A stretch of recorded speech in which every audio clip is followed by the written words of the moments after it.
En pleno centro, en la Presqu'île de Lyon, está la Basílica de Saint-Martin-d'Ainay. Bajo la fachada del siglo XI, bloques de caliza provenientes de edificios romanos. Puede que hasta del teatro. En el interior, bajo la cúpula, 4 columnas monumentales de granito con un diámetro de aproximadamente 1 metro. En su origen, consistían de 2 fustes de 9 metros de altura y pesaban casi 1 tonelada cada uno. Lo primero que llama la atención es que los materiales de las columnas no son de la región. Es un granito extremadamente compacto proveniente de unas canteras ubicadas en Egipto, en la región de Asuán. ¿Cómo llegaron estas 2 columnas monolíticas a Lyon y a esta iglesia? La única posibilidad es que las importaran constructores romanos. El empleo de bloques monolíticos es muy característico de la arquitectura romana, donde lo que se ve es todo un reto. Es decir, que se intentaban utilizar a la vez materiales extremadamente compactos y bloques monumentales para consolidar el carácter destacado de la arquitectura. Según la leyenda lionesa, las columnas provienen de uno de los conjuntos arquitectónicos más importantes de Lyon. Ubicado a las faldas de la colina de Croix-Rousse, un anfiteatro gigantesco capaz de acoger a 20.000 espectadores. Este gran estadio antiguo se asociaba al santuario de las Tres Galias, un monumento mandado a construir por Augusto que encarnaba la sumisión de los galos ante el imperio. Era un santuario destinado al culto imperial por todos los pueblos de las Tres Galias, que permitía asegurar un vínculo con el imperio. Y es una de las ideas brillantes que tuvo Augusto. Se desconoce la ubicación exacta del santuario, pero se sabe que contaba de un altar enorme dedicado a Roma y al emperador. El altar quedaba rodeado por 2 columnas majestuosas. Alrededor, 60 estatuas que representaban las 60 naciones galas. Los representantes de los 60 pueblos galos iban cada año en el mes de agosto, Augustus, el mes que deriva del nombre de Augusto, para hacer juramento de lealtad, de reconocimiento y de pertenencia al imperio y por tanto a la adhesión total a la ideología imperial. Cada año, los representantes de las 60 tribus de las Tres Galias elegían entre ellos para el año siguiente a un sumo sacerdote de Roma y de Augusto.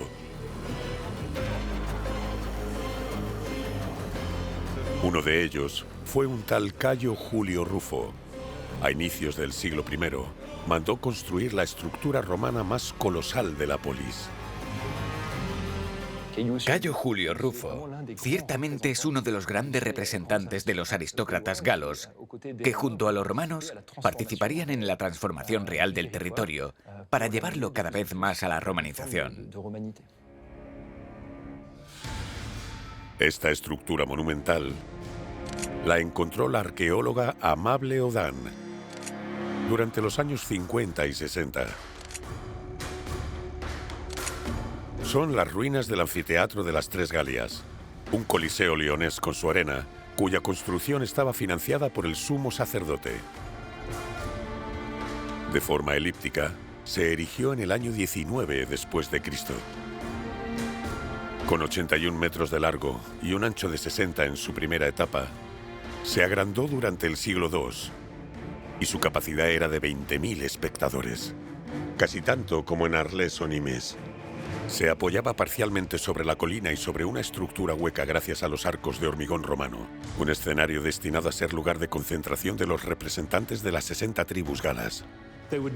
Allí se tomaban decisiones de interés general, se hacían peticiones al gobernador y éste las derivaba al emperador. También se llevaban a cabo ejecuciones y combates de gladiadores. Combates de gladiadores, de animales salvajes y ejecuciones. Una nueva expresión del poder de Roma, pero también un medio de generar la anexión de los pueblos galos a la cultura de los vencedores.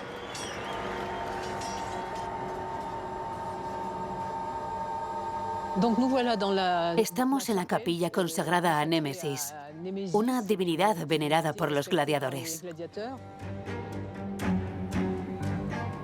Lo especial es que es la única que da directamente a la arena.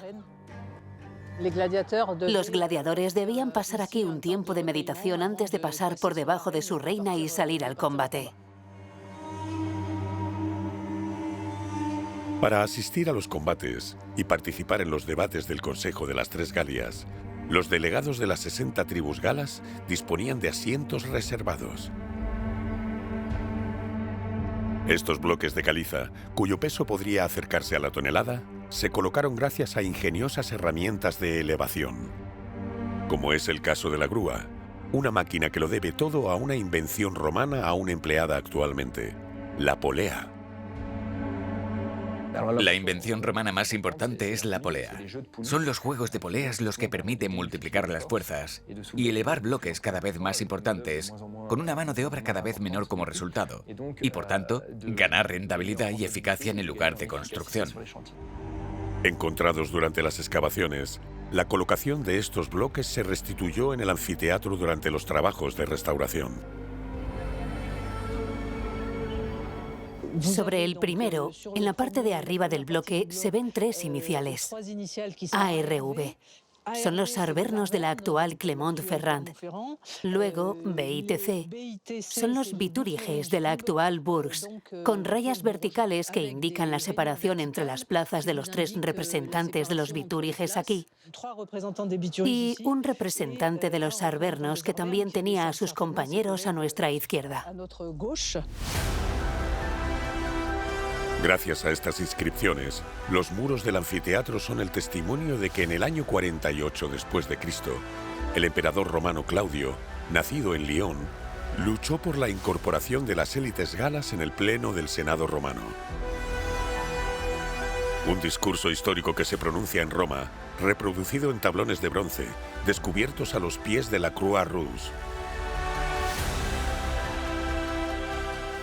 Cuando Claudio era emperador hay una petición de los galos, de algunos, para tener derechos plenos como ciudadanos romanos. Lo que cabe subrayar es que hubiera un emperador que a mediados del siglo I después de Cristo defiende la cuestión de la integración de los extranjeros. Al igual que la colonia romana de Lugdunum, el anfiteatro de Lyon cambió para siempre la imagen de los galos. Las Galias, y por tanto Lugdunum, se impusieron como el escaparate de una nueva romanización durante el transcurso de los siglos I y II después de Cristo. Además del teatro, la ciudad cuenta con todos los monumentos que puede ofrecer una polis romana. Con el Odeón, destinado a las artes líricas, construido a finales del siglo I, el circo, para las carreras de carros, del que sí hay registros de su existencia a pesar de no haberse encontrado yacimientos. Y los innumerables mosaicos, que reflejan una ciudad particularmente rica gracias al comercio. Lyon es parte de las ciudades más grandes del imperio, no cabe duda.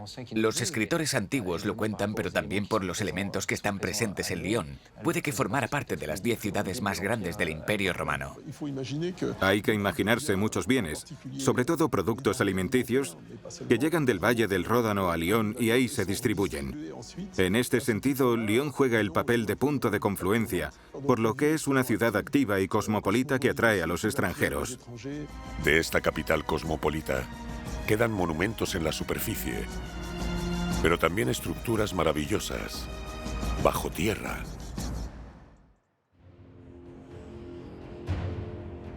Bajo las pendientes de la colina de la Croix Rouge, un laberinto subterráneo de galerías y sumideros tan largo como los Campos Elíseos.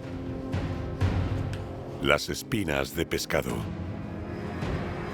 Un nombre que la obra debe a su forma, compuesta de una galería principal y de 32 galerías secundarias dispuestas como espinas.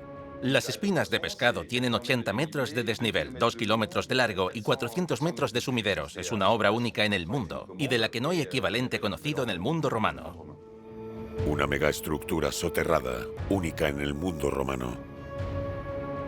Se descubrió totalmente durante los años 60, durante la perforación de un túnel en la Croix Rouge. Se contaron leyendas de todo tipo, que si ocultaba el tesoro de los templarios, que si fue una fortaleza militar. Actualmente sirve para drenar el agua de la colina. En 2008, gracias a las investigaciones con carbono 14, los arqueólogos se hicieron con la certeza de que se trataba de una construcción romana que databa seguramente de principios del siglo I después de Cristo.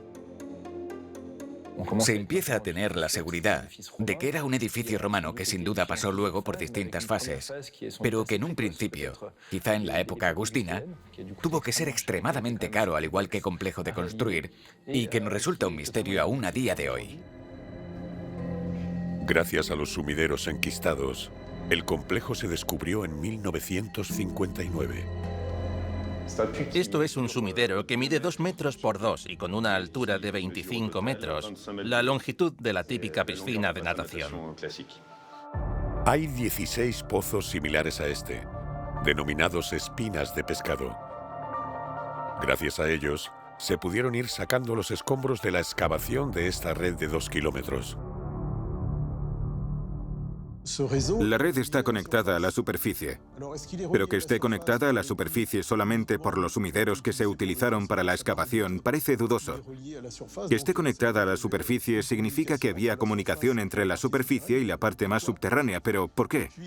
Y luego está la cuestión del posible vínculo con el santuario de las Tres Galias. ¿Sería una coincidencia? ¿Hay un vínculo?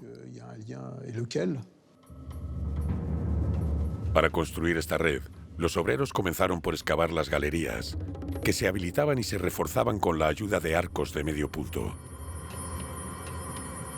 Las galerías excavadas y después fijadas con la ayuda de escombros y mortero parecen haber estado destinadas a servir de almacén, como un gigantesco fornox, antiguo y subterráneo.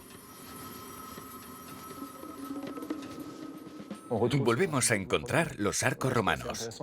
Lo que es igualmente interesante de las galerías es que están perfectamente arqueadas siguiendo el mismo método que el utilizado más o menos para el teatro u otros edificios. De estas galerías arqueadas, hay un detalle que llama la atención: el suelo, especialmente grueso y sólido. Es una solera de hormigón hecha básicamente de piedras, pero también de trozos de granito, de gneiss, que son piedras que se utilizaban habitualmente en la construcción romana de Lyon. Y por debajo de esta solera de hormigón se vierte una base de mortero. El espesor completo del suelo de la solera, junto con la capa de hormigón de debajo, hará un total de 80 centímetros.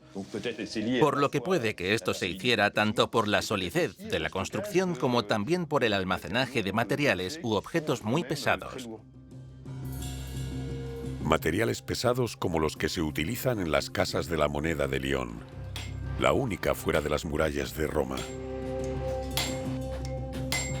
En una ceca se acuñan monedas de oro y plata, como en Roma, para poder alimentar y pagar los sueldos de los soldados romanos situados en Alemania.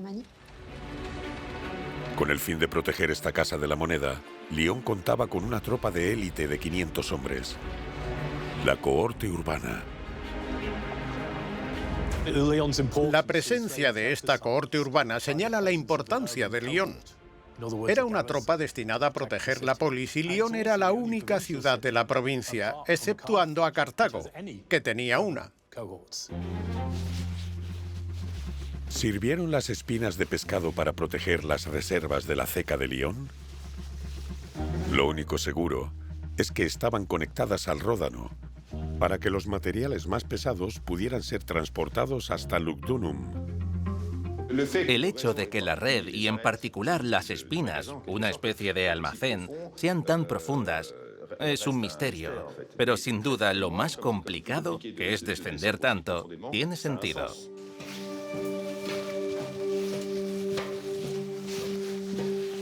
Si las espinas de pescado tienen algún tipo de sentido actualmente, es porque soterradas y protegidas, presentan uno de los testimonios más conmovedores de la Lyon romana. Estas huellas que recuerdan la visita de un niño durante las obras, pero también inscripciones en restos de mortero fresco. Aquí tenemos una de las inscripciones más bonitas de la red en la que se puede leer Vituis Urasari Filius. Es una inscripción que se grabó en la pared en el momento en el que se hizo. Vituis sería el nombre de uno de los obreros que construyó la galería. ¿Cuántos hombres hicieron falta para construir esta gigantesca estructura subterránea única en el mundo romano? La historia no lo sabe, pero es la muestra de la vida que florecía en la antigua capital de la Galia.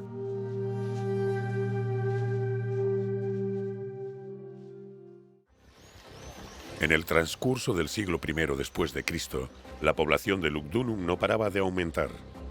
Los historiadores estiman que debió acercarse a los 30.000 habitantes. Aristócratas, ciudadanos corrientes, exesclavos, esclavos, su necesidad de agua es colosal. ¿Por qué hacía tanta falta el agua? Porque las termas públicas y las fuentes públicas, aunque en especial las termas, consumían mucha agua. Para atender estas necesidades, Lyon contará con una red de 4 acueductos, con un total de 220 kilómetros de longitud, entre el reino de Augusto y el del emperador Adriano, a principios del siglo II. Se trasladaban unos 40.000 metros cúbicos al día, 20 veces más que el acueducto de Lutecia en la misma época. Contamos con un entramado hidráulico que es el segundo después del de Roma y acueductos que están entre los más largos del mundo romano. Lo que es increíble es que hayamos tenido que esperar al siglo XIX para que Lyon recuperara el nivel de alimentación de agua que había en la época romana. ¿Cómo es que los ingenieros romanos lograron tal hazaña? ¿Y con qué medios consiguieron superar los distintos obstáculos que se encontraron en el camino?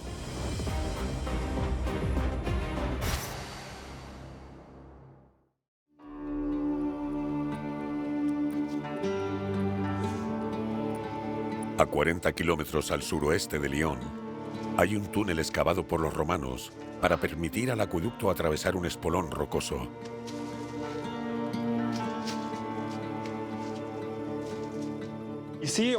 Aquí hay huellas de los picos de la época romana. Y se puede ver también la presencia de huecos como este en los que colocar las lámparas de aceite. Es un testimonio conmovedor y directo de la excavación del túnel hecha por los obreros que lo perforaron en la época romana.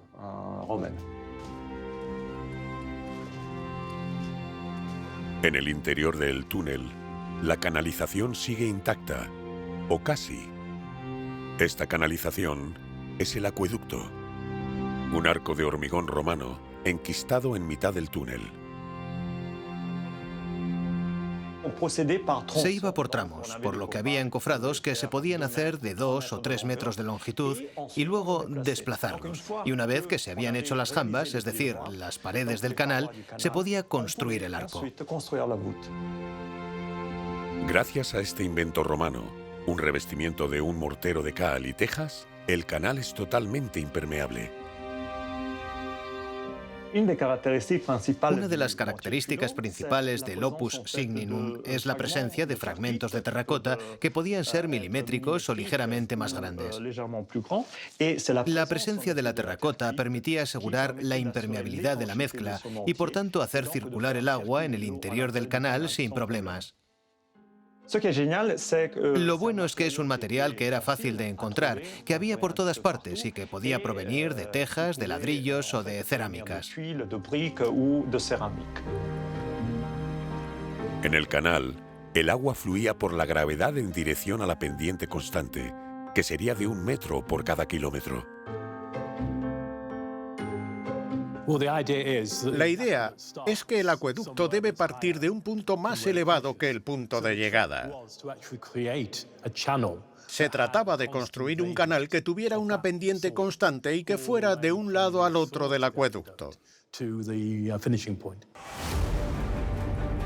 Para conseguir que la pendiente fuera lo más constante posible, los ingenieros romanos realizaron estudios en el terreno, sobre todo impulsados por la búsqueda primero de fuentes y luego del mejor recorrido para el acueducto. Su objetivo, limitar al máximo el trabajo que hacer. Los topógrafos quieren identificar dos cosas: la forma de territorio, cómo pueden recorrer el mejor camino durante el mayor tiempo posible, y si hay que hacer obras, cuál es la parte que se debería atravesar con un puente. Pero ¿cómo conservar la pendiente? La solución de los agrimensores romanos, a los que les siguen los militares, es una herramienta de lo más ingeniosa: el corobate. Combina un dispositivo de nivel que funciona con agua con un sistema de visores y jalones. El corobate permite conocer la diferencia de altitud entre dos puntos distantes y establecer así la pendiente más apta para el acueducto. Los instrumentos son sencillos, pero su manipulación requiere de buenas competencias por parte de los agrimensores. Después se cavan los cimientos y se puede dar inicio a la construcción. No solo los agrimensores son competentes, también lo son los constructores. Se refleja en los puentes para atravesar ríos y valles, con el fin de preservar la pendiente, siempre siguiendo el principio de los arcos para ahorrar materiales. La obra se hace con hormigón romano, pero también con cuidadosos paramentos reticulados, como los de Roma. La construcción de un acueducto en una villa romana seguramente sea un símbolo de la civilización. En el caso de Lyon, no hay que olvidar que era la capital de provincia, por lo que era una ciudad muy importante, y eso justifica a la fuerza la presencia de un entramado hidráulico importante y valioso. A los pies de los arcos, un detalle llama la atención. Son ladrillos vistos que los atraviesan de par en par. ¿Para qué servían?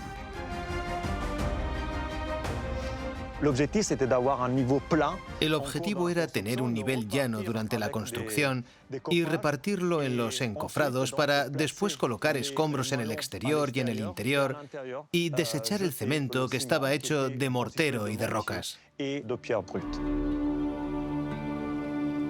Pero para transportar el agua a Lyon, el mayor desafío está en otra parte. Es la topografía accidentada de la región, con diversos valles particularmente profundos que rodean la ciudad, que se ubica sobre la colina de Fourvière. Se necesitarían 15 puentes para sobrepasar la profundidad de esos valles. Construir un único puente era claramente imposible. Para atravesar estos valles tan profundos, los ingenieros romanos utilizan en Lyon un dispositivo de ingeniería basado en el sistema de vasos comunicantes, el sifón. En el centro del dispositivo se encuentra un depósito desde donde se envía agua a presión por canalizaciones de plomo.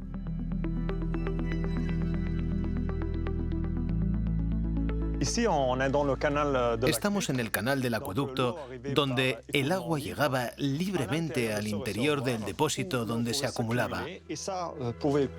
Y eso permitía que se enviara a presión por las tuberías de plomo.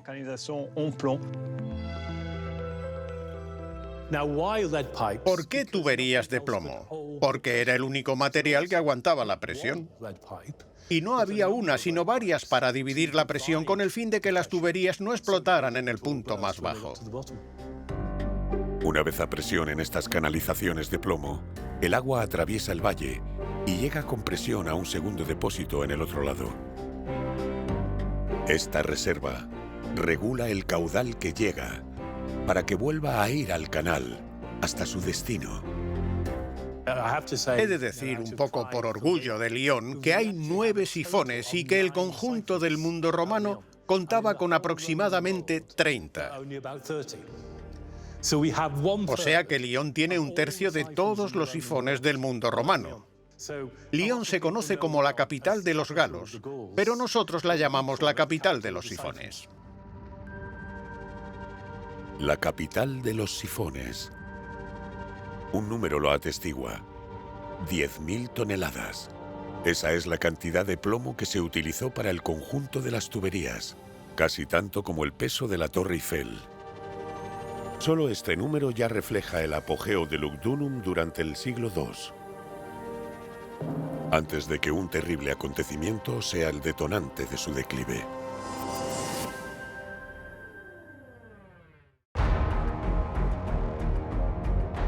Año 197 después de Cristo. Una batalla hace estragos a las puertas de Lyon. Dos emperadores romanos se enfrentan. La batalla del año 197 es el resultado de una guerra civil en la que Lyon se posicionó del lado incorrecto. Lugdunum, derrotada, es víctima del saqueo. Los arqueólogos han encontrado restos en el suelo lionés de esta batalla feroz. Son puntas de flechas y de lanzas, muy bien conservadas, en el Centro de Restauración y de Estudios Arqueológicos de Vienne. Aquí tenemos un pilum. La duda es por qué se hizo esta barra metálica alargada. En el momento del impacto, su objetivo es que se rompa y que no se pueda reutilizar. Es algo muy raro de encontrar. Solemos encontrar pequeños fragmentos, más que elementos completos como este. Entre los restos de la batalla en suelo lionés, estas puntas de flecha confeccionadas con urgencia. Estamos seguros de que la producción del armamento está ligada a los momentos de asedios, a la época de pánico en la que hacía falta producir armamento en grandes cantidades para poder luchar contra el ejército enemigo. Y estos hallazgos confirman los asedios y la toma de la ciudad en el año 197 y los actos violentos que tuvieron lugar a las puertas de Lyon y en la propia ciudad. Esta batalla decisiva marca el inicio de la transformación de Lyon, además del abandono progresivo de la colonia de Fourvière hacia la península formada por el Ródano y el Saona. Un abandono que sin duda será progresivo y que para finales del siglo IV parece haberse terminado, convirtiendo la colina en la apodada montaña mística. La población urbana disminuye. Los pueblos decrecen cada vez más hasta formar recintos reducidos en la península. Durante la Edad Media, la antigua capital de la Galia fue sistemáticamente desmantelada y después olvidada. Pero los vestigios de estas estructuras hechas a finales del siglo I a.C. y del siglo II después de Cristo reflejan su grandeza.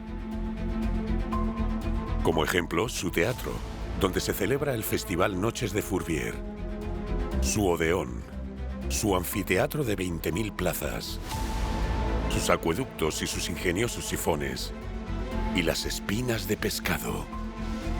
Una estructura subterránea misteriosa que nos recuerda todos los secretos que Lugdunum todavía no ha desvelado.